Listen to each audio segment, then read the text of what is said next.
일본 상황을 보니까 뭐 흙더미가 무너지고 나무가 쓰러져 있고 이런 모습도 볼 수 있거든요. 우리나라에서도 그런 피해가 좀 예상이 된다 이렇게 얘기할 수 있습니까? 맞습니다. 이 정도의 태풍 강도는 그 나무를 뿌리채 뽑을 수도 있고요.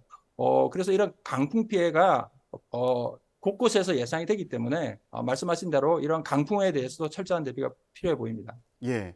자, 일단은 한반도 정중앙을 관통하면서 직선으로 이동할 것으로 보인다. 이렇게 예보가 된 상황인데, 그러면은 태풍이 내륙을 관통하는 그런 상황을 예상해 볼 수 있겠습니까?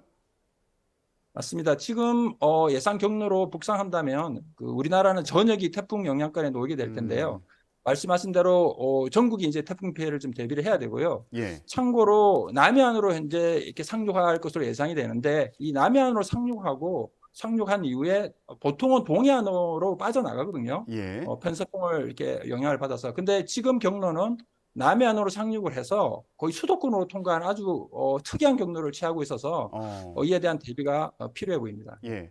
그런데 뭐 태풍의 경로가 조금 서쪽으로 치우칠 수 있다 이런 얘기가 있어서요. 이 얘기가 혹시 서해안을 따라서 지나갈 수 있다 이런 얘기로 이해해도 되는 겁니까? 그럴 가능성도 있다는 건가요? 그래서 현재 저희 예상은 남해안에 상륙한 이후에 수도권 쪽으로 이렇게 직진하는 형태인데요. 음, 북태평양 고기압이 조금 더 확장을 하면 조금 더 서쪽으로 치우쳐서 서쪽 서해안 쪽으로 아예 빠져나가는 경로도 예상이 될 수 있습니다. 어, 그런데 만약에 그런 경우가 생긴다면 해안 쪽으로 이제 이동을 하게 되면은 위력이 더 세지는 건 아닌지 이런 걱정도 드는데 어떻게 보시나요? 그렇죠. 일단 육지에 이제 상륙하는 시간이 길어질수록 태풍은 에너지가 이제 바다에서 에너지가 차단이 되기 때문에 이제 음, 급격하게 약해지는 경향이 있는데요. 만약 육지에서 빨리 벗어나서 다시 바다로 가게 되면 다시 에너지 공급을 받아서 태풍의 세력을 유지하는 그런 경향이 있습니다. 음. 그렇지만 일단은 지금은 한반도 중앙을 관통할 것으로 보인다. 예, 이렇게 예측이 되고 있는 상황이고요.